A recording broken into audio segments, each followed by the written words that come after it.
નમસ્કાર મિત્રો, આપ સૌનું હાર્દિક સ્વાગત છે આજના આપણા સેશનમાં. મિત્રો, તમે જેમ જોઈ શકો છો, આપણે જીએસઆરટીસીની હેલ્પર ભરતી જે છે એની OMR એક્ઝામ જે છે, જે હવે 2024 નહીં પણ 2025માં આવવાની છે ને, તો એના માટેના ઇમ્પોર્ટન્ટ ક્વેશ્ચન આન્સર્સ જોઈશું. પરંતુ આ જે ક્વેશ્ચન આન્સર્સ જે છે એ કયા ટ્રેડને લાગુ પડે છે, બરાબર? તો મોટર મેકેનિક વ્હીકલ, હે ને, આ નામ થોડુંક ઊંધું લખાઈ ગયું છે. આ અહીંયા આવશે, આ અહીંયા આવશે. એટલે મોટર મેકેનિક વ્હીકલ શોર્ટમાં કહીએ તો MMV. અને બીજું જે છે એ છે મેકેનિક ડીઝલ એન્જિન, એટલે કે MD અથવા MD. તો આ બંને ટ્રેડ જે છે ને, આ બંને ટ્રેડની વાત કરીએ તો પહેલું વર્ષ જે છે ને એમાં બંને ટ્રેડનો સિલેબસ એકદમ કોમન હોય છે. બીજા વર્ષમાં MMV 2 વર્ષનો ટ્રેડ છે અને MD 1 વર્ષનો ટ્રેડ છે. તો બીજા વર્ષમાં MMVમાં થોડુંક ડિટેલમાં આવતું હોય છે. તો બંનેનો સિલેબસ સેમ છે, એટલે પહેલા વર્ષનું જ્યાં સુધી આપણે ભણીશું બધું સેમ આવશે. તદુપરાંત આ બંને જે ટ્રેડ છે એ બંને ટ્રેડમાં ઇલેક્ટ્રિકલને લગતા ક્વેશ્ચન્સ પૂછાય છે, અને ઇલેક્ટ્રિકલને લગતું થોડુંક કન્ટેન્ટ આવે છે. તો આપણે આ જે ક્વેશ્ચન્સ આજે જોઈશું એ MD અને MMV આ બંને ટ્રેડમાં આવનારા ઇલેક્ટ્રિકલ સિલેબસ, એટલે કે જે ઇલેક્ટ્રિકલ સિલેબસ છે એના અંગેના પ્રશ્નો છે. બરાબર છે મિત્રો? તો ચલો શરૂઆત કરીએ આપણા સેશનની. દેખો, સૌથી પહેલો પ્રશ્ન કે નીચે દર્શાવેલ સિમ્બોલ એનું નામ શું છે? એટલે કે આપણે જે અહીંયા સિમ્બોલ બતાવ્યો છે ને, આ સિમ્બોલનું નામ શું છે? ઓકે, હવે આપણી પાસે ઓપ્શન છે ડાયોડ, સ્વિચ, બેટરી કે પછી ટ્રાન્ઝિસ્ટર. હવે બેટરીનો સિમ્બોલ તો આ રીતનો હોય છે, એટલે આ તો એનો સિમ્બોલ છે નહીં. સ્વિચનો સિમ્બોલ આ રીતનો હોય છે, ઓપન કરીએ ત્યારે છે નહીં. ટ્રાન્ઝિસ્ટર જે છે એનો સિમ્બોલ છે નહીં. ટ્રાન્ઝિસ્ટર આ રીતે હોય છે ને, એને 3 આ રીતે લેગ હોય છે, તો આ બી સિમ્બોલ નથી એનો, અને સિમ્બોલ નથી. ટ્રાન્ઝિસ્ટરનો સિમ્બોલ આ રીતનો હોય છે અને એક બેઝ આપેલું હોય છે. ઓકે, તો અલ્ટિમેટલી વાત આવે છે ડાયોડની. તો ડાયોડ જે છે ને મિત્રો, આ ડાયોડનો સિમ્બોલ છે, જેમાં એક સાઈડ પોઝિટિવ છે અને એક સાઈડ નેગેટિવ છે. હવે તમને એમ થાય કે ડાયોડ છે શું? તો ડાયોડ જે છે ને એક એવી ડિવાઇસ છે કે જે કરંટને એક જ દિશામાં ફ્લો થવા દે છે. જેમ આપણે NRV આવે ને, નોન રિટર્ન વાલ્વ, એ રીતે ઇલેક્ટ્રોનિક્સમાં આ ઇલેક્ટ્રોનિક્સનો ક્વેશ્ચન છે કે કરંટને એક જ દિશામાં ફ્લો થવા દે છે. એટલે એક આમ જવા દે, એક દિશામાં પાછું આવવા દેતો નથી. તો આને આપણે કહીએ છીએ ડાયોડ. બરાબર છે? તો કરંટ જે છે ને એ આ દિશામાં ફ્લો થઈ શકશે, પરંતુ આ દિશામાં ફ્લો થતો નથી. સમજાય છે? એટલે આ ડાયરેક્શનમાં નહીં જઈ શકે, આ ડાયરેક્શનમાં જઈ શકતો નથી. કરંટ આ ડાયરેક્શનમાં જઈ શકે છે. ઓકે, અને આ ડાયોડનો સિમ્બોલ છે. બરાબર ને? જ્યારે ઓરિજિનલ ડાયોડ જે આવે છે ને એ, એટલે ડાયોડ જે છે એકચ્યુઅલી આ રીતે સિલિન્ડ્રિકલ હોય છે આમ, અને એની આગળ કોઈ એક ભાગ જે છે ને એ આ રીતે સહેજ અહીંયા સિલ્વર કરેલો હોય છે. એ સિલ્વર ભાગ જે છે ને એને આને આ ગણી લેવાનો. આ જે વર્ટિકલ છે ને એ આ સિલ્વર ભાગ છે. ઓકે, તો તીર જે દિશામાં બતાવે છે એ દિશામાં કરંટનો ફ્લો થઈ શકે છે. કદાચ એવો બી ક્વેશ્ચન આવે છે કે ડાયોડ જે છે એમાં કરંટ કઈ દિશામાં ફ્લો થઈ શકે છે. તીર જે દિશામાં બતાવીએ છીએ એ દિશામાં કરંટનો ફ્લો થઈ શકે છે. બરાબર? ચલો બીજી વાત કરીએ. બીજો ક્વેશ્ચન એવું કહે છે કે નીચેનો સિમ્બોલ છે કોનો સિમ્બોલ છે? મેં તમને હમણાં જ કીધું કે આ રીતનું સર્કલ હોય અને સર્કલની અંદરથી અહીંયાથી એક લાઈન જે છે આમ બહાર નીકળતી હોય, બીજી એક લાઈન બહાર નીકળતી હોય, ત્રીજી લાઈન આમ બહાર નીકળતી હોય. તો આ જે હોય ને એ સિમ્બોલ છે ટ્રાન્ઝિસ્ટરનો. બરાબર? તો આ યાદ રાખવાનું છે તમારે કે આ જે સિમ્બોલ છે ટ્રાન્ઝિસ્ટરનો છે. ડાયોડનો સિમ્બોલ તમે આગળ જ જોઈ લીધો, ટ્રાયોડનો સિમ્બોલ છે નહીં, થર્મિસ્ટરનો સિમ્બોલ છે નહીં, આ તો એક પ્રકારનો રેઝિસ્ટન્સ છે. તો એટલા માટે આ જે સિમ્બોલ્સ છે ને આકૃતિમાં દર્શાવે, આકૃતિમાં એકચ્યુઅલી આ નહોતું દર્શાવેલું, આકૃતિમાં આ રીતે દર્શાવ્યું હતું. બરાબર? પણ મેં એ આકૃતિ નહીં દોરી, જગ્યાનો અભાવ છે. એટલે મેં શું કર્યું, મેં તમને બંને ટ્રાન્ઝિસ્ટરના સિમ્બોલ બતાવી દીધા જે તમારે યાદ રાખવાના છે. દેખો, એક છે PNP ટ્રાન્ઝિસ્ટર અને એક છે NPN ટ્રાન્ઝિસ્ટર. હવે મિત્રો બે પ્રકારના ટ્રાન્ઝિસ્ટર આવતા હોય છે. એક આવે છે PNP, P, N અને P. બીજો આવે છે NPN. હવે PNP જે છે ને એની અંદર વચ્ચે N હોય છે. ઓકે, તો અહીંયા જે છે ને આ પહેલો જે P છે આ કલેક્ટર હોય છે, અને પછીનો જે P છે એમિટર હોય છે, અને વચ્ચેનો જે N છે ને એ બેઝ હોય છે. તો જ્યારે P, N અને P પ્રકારની પરિસ્થિતિ હોય બરાબર, એટલે પહેલા પોલ મીન્સ આ જે છે પી, અહીંયા પી અને વચ્ચે એન, એટલે વચ્ચે ઇલેક્ટ્રોન હોય ને બંને બાજુ હોલ્સ હોય, બરાબર. તો ત્યારે આ જે ટ્રાન્ઝિસ્ટર બને એ પીએનપી પ્રકારનું ટ્રાન્ઝિસ્ટર બને છે. જ્યારે એન હોય પછી વચ્ચે પી હોય અને એન હોય, એટલે કલેક્ટર તરીકે કોણ છે? એન છે, અને એમિટર તરીકે પણ એન છે, અને બેઝ જે છે કોણ બની જાય છે? પી બની જાય છે. ત્યારે થઈ જશે એનપીએન. પણ એનાથી ઇમ્પોર્ટન્ટ વસ્તુ એ છે કે બંનેના સિમ્બોલ યાદ રાખવા બહુ ઇમ્પોર્ટન્ટ વસ્તુ છે. હવે જુઓ, આ જે છે ને બેઝ તો બંને જગ્યાએ સેમ જ રહેવાનું છે આ રીતે. કલેક્ટર પણ અહીંયાથી આમ જ બતાવવાના છે અને એમિટર પણ આમ જ બતાવવાનું છે. ખાલી આ બંને સિમ્બોલમાં ફરક કેટલો છે કે અહીંયા અંદરની તરફ જાય છે અને અહીંયા બહારની તરફ આવે છે. તો જ્યારે અંદરની તરફ જતું હોય ત્યારે તમારે શું સમજવાનું? પીએનપી. અને જ્યારે બહારની તરફ આવતું હોય તો એનપીએન. ઓકે, તો જ્યારે બહારની તરફ આવતું હોય તો એનપીએન, અંદરની તરફ જતું હોય તો પીએનપી. તો જે સિમ્બોલ આપ્યો હોય આ તો ડાયરેક્ટ બંને સિમ્બોલ છે તો ટ્રાન્ઝિસ્ટરના જ, આ બંને સિમ્બોલ ટ્રાન્ઝિસ્ટરના છે. પરંતુ એમાં ડિટેલમાં તમને અગર પૂછે છે કે ભાઈ પીએનપી ટ્રાન્ઝિસ્ટર છે કે એનપીએન ટ્રાન્ઝિસ્ટર છે, તો એ કેસમાં તમારે જોવું પડે. જ્યારે અંદર તરફ જતું હોય તો પીએનપી અને બહાર તરફ આવતું હોય તો એનપીએન. ઓકે, આ જે એરો છે ને એ એરાનું ધ્યાન રાખવાનું છે. એરો અંદર તરફ જાય તો પીએનપી, એરો બહાર તરફ આવે તો એનપીએન. ઓકે, ચલો નેક્સ્ટ ક્વેશ્ચનમાં જઈએ કે ટેમ્પરેચર સેન્સિટિવ રેઝિસ્ટન્સ કયું છે? ટેમ્પરેચર સેન્સિટિવ એટલે એવો રેઝિસ્ટન્સ, એટલે કે અવરોધ કહેવાય ને. રેઝિસ્ટન્સ એટલે અવરોધ. તો એવો અવરોધ કે જે તાપમાન સાથે એનું વેલ્યુ બદલાય. તાપમાન વધે તો એની વેલ્યુ બદલાઈ જાય, તાપમાન ઘટે તો એની વેલ્યુ બદલાઈ જાય. તો એવું કોણ હોય છે? એવું હોય છે થર્મિસ્ટર. એનું નામ જ છે રેઝિસ્ટર, એટલે કે રેઝિસ્ટર પ્લસ થર્મિસ્ટર, એટલે પ્લસ થર્મલ. ટેમ્પરેચર એટલે થર્મલ. તો આ બંને શબ્દોને મેળવીને શું બને છે? થર્મિસ્ટર. એટલે જવાબ શું આવશે આપણો? She is the right answer. 12 વોલ્ટની બેટરીમાં કેટલા સેલ હોય છે? આ વાત થઈ છે લીડ એસિડ બેટરીની, બરાબર છે. લીડ એસિડ બેટરી જે છે એની એ બેટરીની વાત થઈ રહી છે. એની અંદર બે પ્લેટો, આ 2 પ્લેટ, પછી બીજી 2 પ્લેટ, પછી બીજી 2 પ્લેટ, બીજી 2 પ્લેટ, એમ પ્લેટોની પેર્સ હોય છે. અને એવી ત્યાં કેટલી પેર જોવા મળશે? એટલે કે ટોટલ 6 સેલ આપણને જોવા મળતા હોય છે. એક સેલનો જે વોલ્ટેજ છે 2 વોલ્ટ હોય છે, એટલે ટોટલ 6 સેલ હોય એટલે 6 દુ 12 વોલ્ટની બેટરી બની જાય છે, બરાબર છે. આની અંદર કઈ પ્લેટ જે છે કઈ હોય છે એના પણ ક્વેશ્ચન ઘણી વખત આવતા હોય છે. આપણા આ સેશનમાં આવશે તો આપણે જોઈ લઈશું. ઓકે, ચલો. ઇલેક્ટ્રિક સર્કિટ જે છે એમાં પરમિસિબલ વોલ્ટેજ ડ્રોપ કેટલો હોય છે? એટલે માની લો કોઈ સર્કિટ છે, બરાબર, અહીંયાથી અહીંયા બલ્બ છે,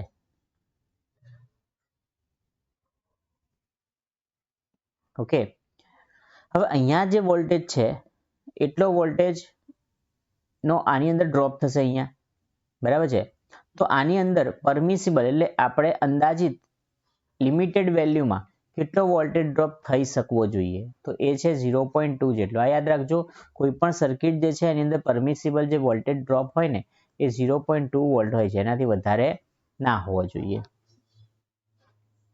ચલો, એન્જિન હોય છે ને આપણું, એન્જિનમાં કુલન્ટનું તાપમાન માપવા માટે કયા કમ્પોનન્ટનો ઉપયોગ થાય છે? એન્જિનમાં કુલન્ટ તો આપણે નાખીએ છીએ, તો એ કુલન્ટનું તાપમાન માપવા માટે આપણે કયા કમ્પોનન્ટનો ઉપયોગ કરીએ છીએ?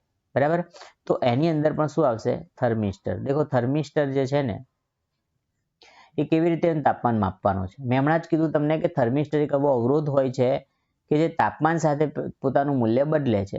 એટલે જો તાપમાન, આપણા કુલન્ટનું તાપમાન વધશે તો અવરોધની વેલ્યુ બદલાઈ જવાની છે ને, અવરોધની વેલ્યુ પણ વધશે. અવરોધની વેલ્યુ વધશે તો ઇલેક્ટ્રિક સર્કિટમાં અવરોધની વેલ્યુ વધે તો કરંટની વેલ્યુ ઘટે. કરંટની વેલ્યુ ઘટે તો એની ઉપરથી ટ્રેક થઈને મીટરમાં આપણને બતાવી દે કે કરંટ ઘટે છે તો સામે અવરોધ વધ્યો હશે. અવરોધ ક્યારે વધતો હોય? જ્યારે તાપમાન વધ્યું હોય. સિમ્પલ. તો એટલા માટે થર્મિસ્ટર જે છે ને એનો ઉપયોગ થાય છે એન્જિનમાં કુલન્ટનું તાપમાન માપવા માટે, કારણ કે તાપમાન સાથે બદલાય છે એવી ડિવાઇસ કઈ છે? થર્મિસ્ટર. ઓકે, ચલો નેક્સ્ટ જઈએ. સોલિડ સ્ટેટ સ્વિચ તરીકે કયા ઇલેક્ટ્રોનિક કમ્પોનન્ટનો ઉપયોગ થાય છે? મિત્રો, એક એવું વસ્તુ છે એટલે કે ટ્રાન્ઝિસ્ટર જે છે ને એ સેકન્ડમાં ઘણી બધી વખત ઓન ઓફ થઈ શકે છે. એટલે ઓન ઓફ થવાનું એટલે કે સ્વિચિંગનું કામ કરે છે. શાનું કામ કરે છે? સ્વિચિંગનું કામ કરે છે. બરાબર ને? એટલે એક પ્રકારની સોલિડ સ્ટેટ સ્વિચ છે.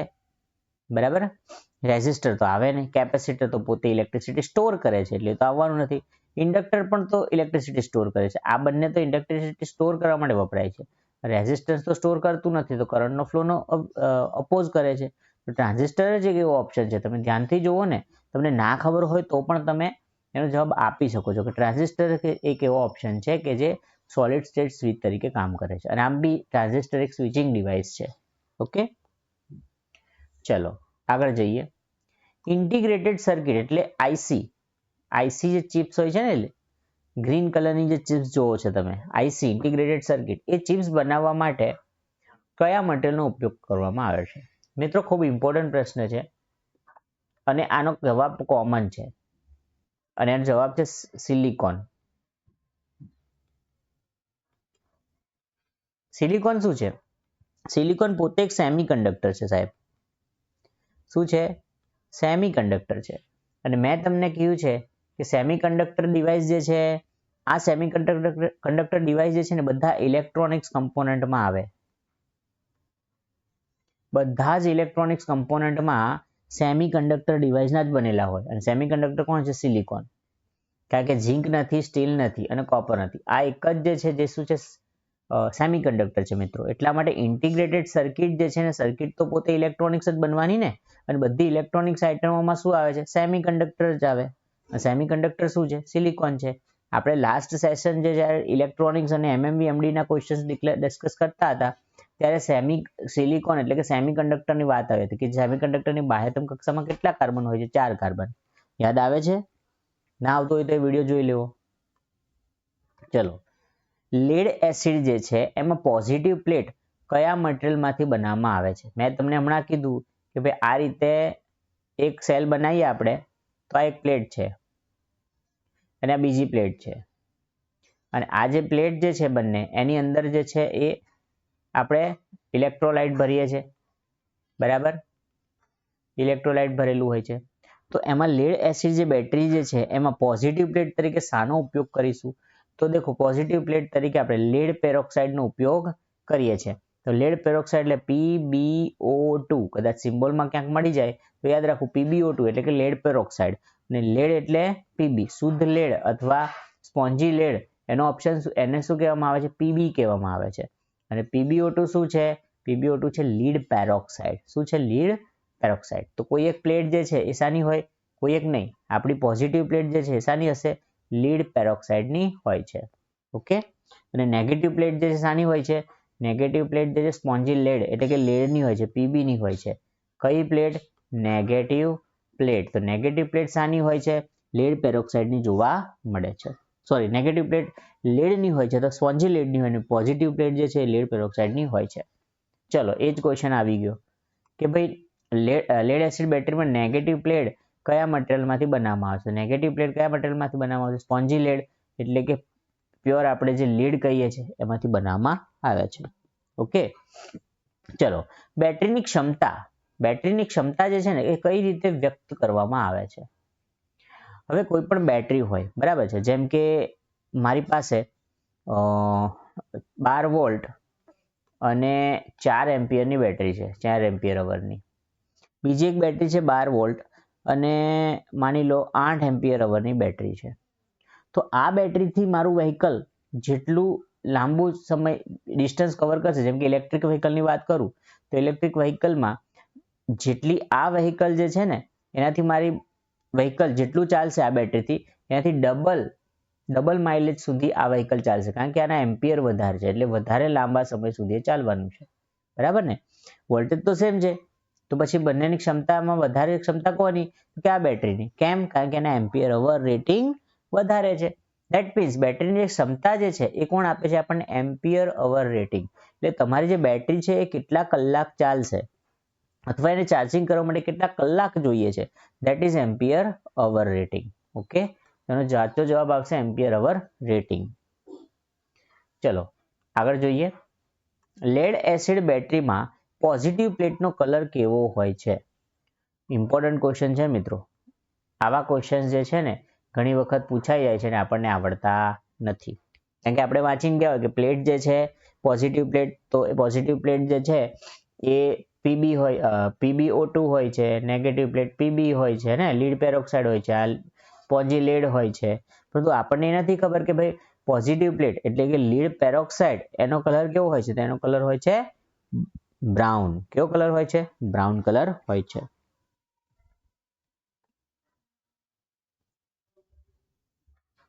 અને અહીંયા આપણે ક્વેશ્ચનમાં એક વસ્તુ જોવાનું ચૂકી ગયા કે ચાર્જ કરેલી બેટરીની વાત થાય છે. જ્યારે બેટરી ચાર્જ હોય ત્યારે PbO2 નો કલર બ્રાઉન હોય છે. ઓકે, ચલો આકૃતિમાં જે સર્કિટ દર્શાવી છે, આપણે અહીંયા આકૃતિમાં એક સર્કિટ બતાવી છે, દેખાય છે. તો આ સર્કિટ કેવા પ્રકારની છે? એનું નામ શું છે? તો દેખો, શું ઓપન સર્કિટ છે, શોર્ટ સર્કિટ છે, ક્લોઝ સર્કિટ છે કે પેરેલલ સર્કિટ છે? હવે પેરેલલ સર્કિટ તો છે નહીં, ક્લોઝ સર્કિટ છે નહીં, શોર્ટ સર્કિટ કે પછી ઓપન સર્કિટ. હવે અહીંયા સ્વિચ જે છે ને, આ સ્વિચ કયા કન્ડિશનમાં છે?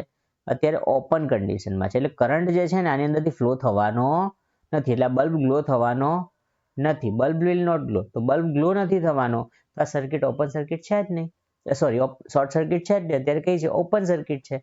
બરાબર, એટલે સ્વિચ ઓપન છે એટલે આ ઓપન સર્કિટ આવશે. બરાબર છે. ધારો કે આ સ્વિચ બંધ હોય એટલે અહીંયા અડાઈ દીધેલી હોય આ રીતે, તો આ શોર્ટ સર્કિટ થઈ જાય. બરાબર, એને શું કહેવાય? શોર્ટ સર્કિટ છે એટલે અત્યારે આ બલ્બ ગ્લો થશે. ઓકે, તો એવા કેસમાં એ રીતનું આવે છે. ઇમ્પોર્ટન્ટ પ્રશ્ન છે આ કે સ્પાર્ક ઇગ્નિશન એન્જિન છે એટલે આપણું એસઆઈ એન્જિન છે. બરાબર ને? સ્પાર્ક ઇગ્નિશન એન્જિન છે જેની અંદર આપણે સ્પાર્ક પ્લગ જે છે એમાં તણખો કરીને જે કમ્બશન હોય છે, જ્યારે આપણું એસઆઈ એન્જિન છે, બરાબર ને, તો એમાં આપણી પાસે જો પેટ્રોલ એન્જિન હોય તો એમાં આપણે એર અને પેટ્રોલ જે છે એને સળગાવીએ છીએ, અને જો આપણી પાસે ડીઝલ હોય તો ખાલી એરને કોમ્પ્રેસ કરીને એને કમ્બશન કરીએ છીએ. પરંતુ કમ્બશન જે કરીશું એમાં એસઆઈ એન્જિન એટલે કે આ જે પેટ્રોલ એન્જિન છે એ જ આપણું સ્પાર્ક ઇગ્નિશન એન્જિન છે. બરાબર, બાકી એર વાળું એટલે કે ડીઝલ વાળું એન્જિન છે તો સીઆઈ એન્જિન છે, કમ્પ્રેશન ઇગ્નિશન એન્જિન છે. બરાબર, એ આપણે આખું જે ડિટેલમાં જ્યારે MMVMD ભણીશું ડિટેલમાં, એની થિયરિટિકલ પાર્ટ એમાં વધારે સમજવાના છે. ઓકે, ચલો. તો સ્પાર્ક ઇગ્નિશન સિસ્ટમ જે છે એમાં વોલ્ટેજ વધારવા માટે કઈ ડિવાઇસનો ઉપયોગ કરવામાં આવે છે? પ્રશ્ન એવો છે. હવે દેખો મિત્રો, અહીંયા તમને દેખાય છે 4 સ્પાર્ક પ્લગ છે. હવે એ સ્પાર્ક પ્લગ જે છે ને, આપણે જાણીએ છીએ કે સ્પાર્ક પ્લગમાં સ્પાર્ક થાય છે ત્યારે તો કમ્બશન થાય છે. તો એના માટે આપણે એક બેટરી પ્રોવાઈડ કરીએ છીએ. શું પ્રોવાઈડ કરીએ છીએ? બેટરી. બેટરીમાંથી સ્પાર્ક પ્લગ જે છે એમાં પાવર જતો હોય છે. પરંતુ અહીંયા જે આ તણખો દેખાય છે ને તમને, ત્યાં ઘણું બધું તાપમાન ઉત્પન્ન થાય છે. બહુ ઊંચું તાપમાન જોઈએ છે. અહીંયા હાઈ વોલ્ટેજ જોઈએ છે આપણને, તાપમાન બહુ વધારે જોઈએ છે. અને આપણી બેટરી તો એટલું સપ્લાય કરતું નથી ને, આપણી બેટરી તો 12 વોલ્ટની છે. ઓકે, તો એટલા માટે આપણે શું કરવું છે કે એનો વોલ્ટેજ વધારવાની જરૂરત પડે છે. વોલ્ટેજને વધારવાની જરૂરત પડે છે. અને એ વોલ્ટેજને વધારે આપવાનું કામ અહીંયા જે આ તમને કોઇલ બતાવી છે, અહીંયા એક કોઇલ છે જેને કહેવામાં આવે છે ઇગ્નિશન કોઇલ, જે ઇગ્નિશન કરાવવા માટે કામ કરે છે. સ્પાર્ક પ્લગ તો આવે નહીં, કન્ડેન્સર બી ના આવે અને હાઈ ટેન્શન કેબલ બી ના આવે. ઇગ્નિશન કોઇલ એક એવી કોઇલ છે કે જે વોલ્ટેજ વધારી આપે છે અને આ ડિસ્ટ્રીબ્યુટર છે એટલે જુદા જુદા સ્પાર્ક પ્લગને વારાફરતી બંધ કરી આપે છે, એટલે કે સ્પાર્ક કરી આપે છે. બરાબર ને? તો ignition coil is the right answer. ચલો, કઈ ડિવાઇસમાં વિદ્યુત ચાર્જને સંગ્રહ કરવાની ક્ષમતા હોય છે? હવે ઇલેક્ટ્રોનિક કમ્પોનન્ટમાં મેં તમને હમણાં જ કીધું, આ સિમ્બોલ છે કેપેસિટરનો. આ આકૃતિમાં તમને કેપેસિટર દેખાય છે. આ જે કેપેસિટર છે ને, ફેનમાં કેપેસિટર હોય છે એ જ રીતે આપણો જે ફેન હોય છે એમાં જે કેપેસિટર હોય છે ને, તો એ એકચ્યુઅલી એવી ડિવાઇસ છે કે જ્યારે એની અંદર શરૂઆતમાં આપણે સપ્લાય આપીશું ને તો એ બેટરીને સ્ટોર કરી લે છે, ઝડપથી સ્ટોર કરી લે છે. એને સ્ટોર કરતા વાર નથી લાગતી, ઝડપથી સ્ટોર કરી લેશે. એટલે આપણે આજે કેપેસિટર ચાલુ છે કે બંધ છે કે બગડેલું છે એને ચેક કેવી રીતે કરીએ છીએ? એને પ્લગમાં આપણે પ્લગ હોય આપણી પાસે, તો પ્લગમાં એને અટેચ કરીને સ્વિચ ઓન કરીને પછી સ્વિચ ઓફ કરીએ છીએ. તો સ્વિચ ઓન કરીને સ્વિચ ઓફ કરીએ એટલે શું થાય કે આને સ્વિચ ઓન કર્યા પછી ઓફ કરીને સ્પાર્ક પ્લગના બે છેડા જે છે એને ટચ કરાવીશું, ત્યાં આપણને સ્પાર્ક જોવા મળે છે. સોરી, કેપેસિટરના બે છેડાને આપણે ટચ કરાવીશું તો શું જોવા મળે છે? આપણને સ્પાર્ક જોવા મળે છે, બરાબર ને? તો એનો અર્થ શું થયો કે ઝડપથી ઇલેક્ટ્રિસિટીને કન્ઝ્યુમ કરી લે છે, એટલે કે સ્ટોર કરી લે છે. તો ઇલેક્ટ્રિસિટી એટલે કે વિદ્યુત ચાર્જ જે છે ને સંગ્રહ કરવાની ક્ષમતા આપણા કેપેસિટર પાસે જ છે. અને કે શા માટે આપણે કેપેસિટરને એવું બનાવવામાં આવે છે અને ફેનમાં કેમ લગાવવામાં આવે છે? દેખો મિત્રો, ફેન જે છે ને એક પ્રકારનું મોટરનું કામ કરે છે, પરંતુ એને સ્ટાર્ટિંગ થ્રસ્ટની જરૂરત પડે છે. એટલે શરૂઆતમાં એને એક ધક્કો મારવાની જરૂરત પડે છે ને, તો સ્ટાર્ટિંગ થ્રસ્ટની જરૂર પડે છે. તો શરૂઆતનો ધક્કો જે છે ને, એ જે આ ચાર્જ થયેલું કેપેસિટર છે એ શરૂઆતનો ધક્કો મારી આપે છે. એટલે કેપેસિટર જે છે ને ફેનને ઘુમાવવા માટે સ્ટાર્ટિંગ થ્રસ્ટ પ્રોવાઈડ કરે છે. ઓકે, તો એટલા માટે ફેનમાં યુઝ કરીએ છીએ આપણે. તો કેપેસિટર જે એક એવી ડિવાઇસ છે કે જે વિદ્યુત ઉર્જાને ચાર્જ સંગ્રહ કરે છે. બાકી રેઝિસ્ટર તો કરતો નથી, તો ઓપોઝ કરે છે. ઇન્સ્યુલેટર તો આવે ને, ઇન્સ્યુલેટર તો કરંટને બહાર લીક થતો અટકાવે છે. કંડક્ટર તો કરંટને વહન કરે છે. એટલે કેપેસિટર જ ઓપ્શનમાંથી જોઈએ તો એક સારો એવો ઓપ્શન છે. ઓકે, ચલો 16 નંબરનો જે પ્રશ્ન છે એમાં શું કહેવામાં આવ્યું છે કે ભાઈ નીચે દર્શાવેલ ઇલેક્ટ્રિકલ મેઝરિંગ ઇન્સ્ટ્રુમેન્ટનું નામ શું છે? અહીંયા આપણને જે સાધન આપ્યું છે ને એનું નામ શું છે? આવડતું બધાને હશે, બરાબર? પરંતુ લોજિક શું છે? દેખો, કરંટ માપવો હોય ને તો કરંટ માપવા માટે શું વપરાય? એમીટર. કરંટ માપવા માટે એમીટર વપરાય. અવરોધ માપવા માટે ઓમ મીટર, બરાબર? વોલ્ટેજ માપવા માટે વોલ્ટ મીટર. એમ જુદી જુદી વસ્તુઓ માપવા માટે જુદું જુદું સાધનો તો છે જ, બરાબર? તો પછી આપણે આ સાધન જે છે આ સાધનનો ઉપયોગ કેમ કરીએ છીએ? મિત્રો, આ જે સાધન છે ને આમાં અહીંયા તમે જોઈ શકો છો, આ રાઉન્ડ જે છે ને એની અંદર બહુ બધા નંબર લખેલા છે. તો આ સાધન જે છે એનું નામ તો છે મલ્ટીમીટર. યસ, આપણે આકૃતિમાં જે સાધન આપ્યું છે ને એ મલ્ટીમીટર છે. પરંતુ આ જે મલ્ટીમીટર છે એનું નામ કેમ મલ્ટીમીટર છે? કારણ કે મલ્ટિપલ વસ્તુઓ મેઝર કરીને આપે છે. બહુ બધી વસ્તુઓ એકસાથે મેઝર કરી આપે છે, અલગ અલગ ટાઈમે, પણ બહુ બધી વસ્તુઓ મેઝર કરી આપે છે. જેમ કે મલ્ટીમીટરનો ઉપયોગ અવરોધ માપવા માટે થાય છે, અવરોધ માપી શકે. પછી વોલ્ટેજ માપી શકે છે. અચ્છા, વોલ્ટેજ જે છે ને એ એસીમાં પણ માપે અને ડીસીમાં પણ માપી આપે છે. કરંટ માપી આપે છે તમને, કેટલો કરંટ છે બેટરીમાં. પછી તો કે આ સાધન જે છે કન્ટિન્યુટી માપી આપે છે. કન્ટિન્યુટી એટલે કોઈક વાયર તૂટી ગયો છે કે નહીં તૂટ્યો. પછી આ સાધન ડાયોડનું ટેસ્ટિંગ કરી શકે છે, ડાયોડ પણ તમારો ટેસ્ટ કરી આપે છે. આ સાધન ટ્રાન્ઝિસ્ટર જે છે ટ્રાન્ઝિસ્ટર પણ માપી આપે છે. અચ્છા, આ સાધન ફ્રીક્વન્સી પણ માપી આપે છે, બરાબર? તો આટલી બધી વસ્તુઓ એક જ સાધનમાં શું થઈ શકે છે? ચેક થઈ શકે છે મિત્રો. આટલી બધી વસ્તુઓ એક જ સાધનમાં માપી શકે, એટલે એને કહેવામાં આવે છે મલ્ટીમીટર. શું કહેવામાં આવે છે? મલ્ટીમીટર. ઓકે, તો રાઈટ આન્સર શું છે? મલ્ટીમીટર. આકૃતિમાં જે સાધન બતાવ્યું છે મલ્ટીમીટર છે. ઓકે, તો એ ખાસ યાદ રાખવું. જે લોકો ઇલેક્ટ્રિશિયનમાં હશે એ લોકોએ ખાસ આ સાધનનો ઉપયોગ કર્યો હશે. MMB MD વાળા સ્ટુડન્ટ્સે માત્ર બેટરી જે છે એને ચેક કરવા માટે એનો ઉપયોગ કર્યો હશે. ઓકે, ચલો. કેબલ જે છે ને એમાં કલર કોડનો શું ઉદ્દેશ્ય છે? આપણા જે કેબલ હોય એમાં કોકનો કલર લીલો હોય છે, કોકનો લાલ હોય છે, કોક બ્લેક હોય છે. અને તો આ અલગ અલગ કલર શા માટે વાપરવામાં આવે છે? તો શું અલગ અલગ કલરના વાયર જે છે એની કલરની કરંટની કેપેસિટી બતાવે છે? નો. કરંટની કેપેસિટી તો વાયર જે છે એની અંદર કેટલા વાયર આવેલા છે ને એટલે એની જાડાઈ ઉપરથી નક્કી થાય છે. કલર વોલ્ટેજ રેટિંગ બતાવે છે? નો, વોલ્ટેજ રેટિંગ પણ બતાવતું નથી કલર. શું વાયરની સાઇઝ બતાવે છે? નો. એવું જરૂરી નથી કે લાલ વાયર હોય, લાલ વાયર છે તો એ આ જ સાઇઝનો હોય, એવું તો જરૂરી નથી. એ બતાવે છે ઓળખ. એટલે અલગ અલગ જે કલર છે એ સર્કિટની ઓળખ દર્શાવે છે, સરળ ઓળખ. સર્કિટની સરળ ઓળખ બતાવે છે. એટલે આ જે વાયર છે એ ન્યુટ્રલ છે કે ફેઝ છે કે પછી અર્થ છે, બરાબર ને? તો અર્થિંગ વાયર છે, ફેઝ વાયર છે કે ન્યુટ્રલ વાયર છે, એવું તમને એક પર્ટિક્યુલર વાયર બતાવી આપે છે. એટલા માટે આપણે એને કહીએ છીએ colour coding system. Colour coding system જ એટલા માટે રાખ્યું હોય છે કે દરેક જગ્યાએ સ્ટાન્ડર્ડ છે અને કે આપણે વાયર જોઈએ એટલે આપણને ખબર પડી જાય કે આ પ્રકારનો વાયર છે. ઓકે, તો એ શું બતાવે છે? સર્કિટની ઓળખ બતાવે છે. ત્યારબાદ ડિસ્ચાર્જ દરમિયાન બેટરીની ઉર્જાનું રૂપાંતર શેમાં થાય છે? 18મો ક્વેશ્ચન આપણો કે ભાઈ ડિસ્ચાર્જ થાય તો એ દરમિયાન બેટરીની ઉર્જાનું શામાં રૂપાંતર થાય છે? એના માટે આપણે એ સમજવું પડે કે બેટરી જે હોય ને, બેટરીની અંદર કઈ ઉર્જા સ્ટોર કરેલી હોય છે?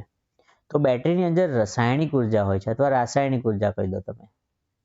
બેટરીની અંદર રાસાયણિક ઉર્જા હોય છે, અંદર કેમિકલ હોય એટલે એની અંદર શું હોય? કેમિકલ એનર્જી હોય ને. તો બેટરીની અંદર તો કેમિકલ એનર્જી છે.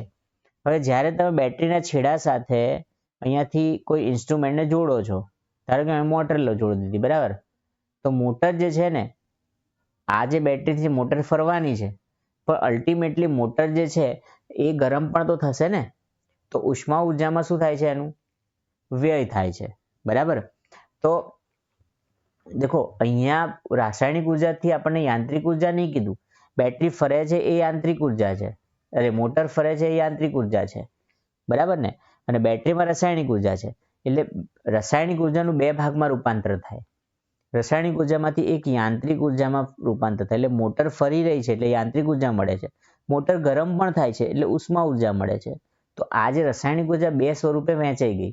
એક તો યાંત્રિક ઉર્જા, બીજી છે ઉષ્મા ઉર્જા. યાંત્રિક ઉર્જા એટલે મોટર ફરવું એ યાંત્રિક ઉર્જા થઈ, અને ઉષ્મા ઉર્જા એટલે મોટર ગરમ થાય છે. પણ આપણને ક્યાંય રાસાયણિક ઉર્જામાંથી યાંત્રિક ઉર્જાનો ઓપ્શન આપ્યો નથી, અને આપણને કયો ઓપ્શન આપ્યો છે? રાસાયણિક ઉર્જામાંથી ઉષ્મા ઉર્જા. તો આપણો સાચો જવાબ આવશે રાસાયણિક ઉર્જામાંથી, એટલે રાસાયણિક શક્તિમાંથી કઈ શક્તિ? ઉષ્મા શક્તિમાં રૂપાંતર થાય છે, બરાબર? પણ અહીંયા વિદ્યુત શક્તિમાંથી ઉષ્મા શક્તિ લખ્યું છે, તો અહીંયા આની અંદર વિદ્યુત સ્વરૂપમાં ઇલેક્ટ્રિસિટી સ્ટોર નથી. અહીંયા ભૂલ થાય છે મિત્રો, આ ક્લિક કરીને આવી જાય છે, અથવા મિત્રો શું કરશે? વધારે પડતા મિત્રો આ ક્લિક કરીને આવશે કે ભાઈ વિદ્યુત શક્તિ જે છે એટલે વિદ્યુત ઉર્જાનું યાંત્રિક ઉર્જામાં રૂપાંતર થાય છે. આ વસ્તુ ખોટી છે. કેમ? કારણ કે બેટરી જે છે એની અંદર વસ્તુ અંદર સ્ટોર કોણ છે? વિદ્યુત ઉર્જા. પણ શાના સ્વરૂપે છે? તો કે રાસાયણિક ઉર્જાના સ્વરૂપે છે. અહીંયા કેમિકલ એનર્જી છે એટલે એ કન્વર્ટ થઈને આપણે યાંત્રિકમાં મેળવીએ છીએ, બરાબર ને? તો એટલા માટે રાસાયણિક ઉર્જાનું ઉષ્મા ઉર્જામાં રૂપાંતર થાય છે, એ સાચો ઓપ્શન છે. ચલો પછી 19મા નંબરનો ક્વેશ્ચન શું કહે છે કે એટોમિક સ્ટ્રક્ચર વડે સેમિકન્ડક્ટર મટીરિયલને કેવી રીતે ઓળખવામાં આવે છે? એટલે એટોમિક સ્ટ્રક્ચર એટલે શું? મેં તમને સમજાવ્યું હતું કે આ ન્યુક્લિયસ છે, ન્યુક્લિયસમાં પ્રોટોન હોય છે અને ન્યુટ્રોન હોય છે. એની આસપાસ શું હોય છે? આ રીતે કક્ષાઓ હોય છે, બરાબર? અને આ જે કક્ષાઓ છે, આ કક્ષાની અંદર ઇલેક્ટ્રોન પરિભ્રમણ કરતા હોય છે. ઓકે, હવે આપણે સમજવું પડે કે સેમિકન્ડક્ટર ડિવાઇસ એટલે કેવી ડિવાઇસ? હું અહીંયાથી એનર્જી આપું તો અહીંયાથી ઇલેક્ટ્રોન જે છે એને વધારે એનર્જી મળે તો ઇલેક્ટ્રોન છટકીને બીજે જતા રહે, છટકીને બાજુના ઇલેક્ટ્રોનમાં જાય એટલે પરમાણુમાં જાય, ત્યાંથી પાસ થાય, ત્યાંથી પાસ થાય, એમ થતા શું પાસ થઈ જાય? ઇલેક્ટ્રિસિટી એટલે કરંટનો ફ્લો થઈ જાય. તો એને આપણે કહીએ કંડક્ટર એટલે કે વાહક કહીશું. કેવી રીતે? દેખો આ રીતે એક પરમાણુ છે, આ રીતે બીજો પરમાણુ છે, ત્રીજો પરમાણુ છે, ચોથો પરમાણુ છે. અહીંયાથી મેં એનર્જી આપી તો એટલી બધી એનર્જી મળી ગઈ કે ઇલેક્ટ્રોન અહીંયાથી અહીંયા આવી ગયો, પછી એ ઇલેક્ટ્રોન અહીંયાથી અહીંયા આવી ગયો, પછી ઇલેક્ટ્રોન અહીંયાથી અહીંયા, પછી અહીંયાથી આગળ વધી ગયો. તો ઇલેક્ટ્રોન અહીંયાથી અહીંયા આવી ગયો ને, તો ઇલેક્ટ્રોનનો જે ફ્લો થાય છે એને તો આપણે શું કહીએ છીએ? કરંટ. કરંટ ફ્લો થયો એટલે ઇલેક્ટ્રિસિટી મળી. તો ઇલેક્ટ્રિસિટી જે ફ્લો થાય એને તો જે ફ્લો કરાવે છે પોતામાંથી એને તો વાહક કહેવાય ને, કંડક્ટર કહેવાય, બરાબર? હવે ઇલેક્ટ્રોન અહીંયાથી ફ્લો થાય, ઇલેક્ટ્રોન અહીંથી જમ્પ મારશે એટલે બહારની કક્ષામાં માત્ર એક જ ઇલેક્ટ્રોન હશે તો એ જમ્પ કરી દેશે, બે હશે તો એ જમ્પ કરી દેશે, બરાબર? અને માની લો કે બહારની કક્ષામાં 7 ઇલેક્ટ્રોન છે તો એને સ્ટેબલ થવા માટે શું કરશે? એક ઇલેક્ટ્રોન બહારથી લઈને પોતે 8 થઈ જશે. 8 થઈ જાય એટલે શું થઈ જાય? સ્ટેબલ થઈ જાય છે, બરાબર? તો પછી એ શું કરશે? એ ઇલેક્ટ્રોનને ફ્લો થવા દેતો નથી. એ શું કરે છે? ઇલેક્ટ્રોન બહારથી હું આ રીતે ઇલેક્ટ્રોન આપીશ ને તો એ શું કરશે? ઇલેક્ટ્રોનને પોતે લઈને બેસી જશે, આગળ જવા દેશે નહીં. કેમ? કારણ કે એને તો સ્ટેબલ થવા માટે એક જ ઇલેક્ટ્રોન ખૂટે છે. જેમ કે હું અહીંયા તમને કહું કે આની પાસે 7 ઇલેક્ટ્રોન છે બહારની કક્ષામાં. કોની પાસે? પેલો જે એલિમેન્ટ છે આની પાસે બહારની કક્ષામાં એના 7 ઇલેક્ટ્રોન છે. હું એને એક ઇલેક્ટ્રોન આપું છું તો એ પોતે ઇલેક્ટ્રોન લઈને 8 કરી દેશે. તો એની પાસે એક ઇલેક્ટ્રોન 8 થઈ ગયા. હવે 8 ઇલેક્ટ્રોન થઈ ગયા તો એ પોતે સ્ટેબલ થઈ જાય છે, એક ઇલેક્ટ્રોનને આગળ જવા દેતો જ નથી. તો આગળ ના જવા દે તેને શું કહેવાય? ઇન્સ્યુલેટર કહેવાય. શું કહેવાય? ઇન્સ્યુલેટર. એટલે એને આપણે કહે છે અવાહક, બરાબર? તો જ્યારે પણ બહારની કક્ષામાં એટલે વેલેન્સ ઇલેક્ટ્રોન કહેવાય એને, જે વેલેન્સ ઇલેક્ટ્રોન છે ને એ 4 કરતાં ઓછા હોય અને 4 કરતાં ઓછા હોય તો ત્યારે એને કહેવાય વાહક એટલે કે કંડક્ટર, અને 4 કરતાં વધારે હોય તો એને કહેવાય અવાહક. પરંતુ 4 જ હોય તો આને કહેવાય છે સેમી કંડક્ટર. સેમી કંડક્ટર એટલે અર્ધવાહક. ગુજરાતીમાં શું કહીએ? અર્ધવાહક. અર્ધવાહક એટલે શું કે તે કરંટને એની ઈચ્છા મુજબ ફ્લો કરાવે બી અને ના પણ કરાવે. બરાબર છે? તો એનો અર્થ શું થયો કે બહારની કક્ષામાં કેટલા ઇલેક્ટ્રોન હોવા જોઈએ? 4, એક્ઝેક્ટ 4. તો એ લખ્યું છે સૌથી બહારની કક્ષામાં 4 ઇલેક્ટ્રોન. એને આપણે શું કહીએ છીએ? સેમી કંડક્ટર કહીએ છીએ. તો જે એટમિક સ્ટ્રક્ચર, આને તો એટમિક સ્ટ્રક્ચર કહીશું ને, તો એટમિક સ્ટ્રક્ચર જે છે એના વડે સેમી કંડક્ટર મટીરિયલ જે છે એને ઓળખ કેવી રીતે કરીશું? તો જેની સૌથી બહારની કક્ષામાં 4 ઇલેક્ટ્રોન હોય એને આપણે શું કહીએ છીએ?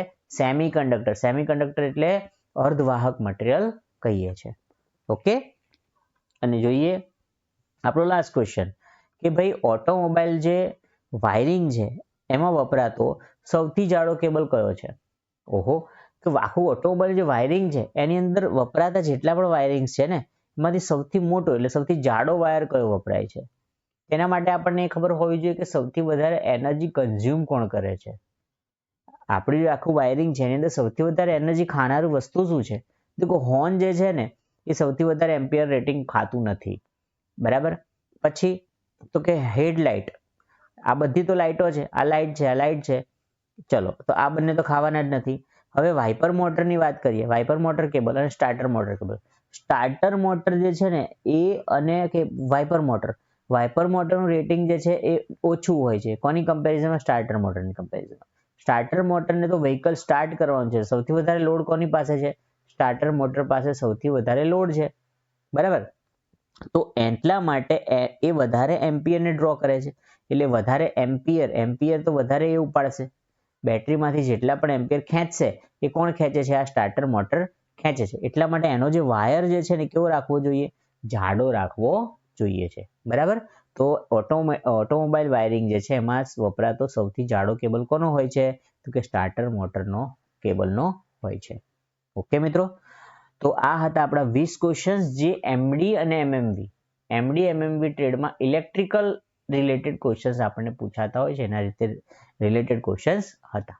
ઠીક છે, તો મળીશું નેક્સ્ટ સેશનમાં અને નવા ક્વેશ્ચન્સ જે છે એને ડિસ્કસ કરીશું. ત્યાં સુધી પરંતુ આપ સૌ પ્રિપેરેશન કરતા રહો. જય હિન્દ, જય Bharat. Thank you so much.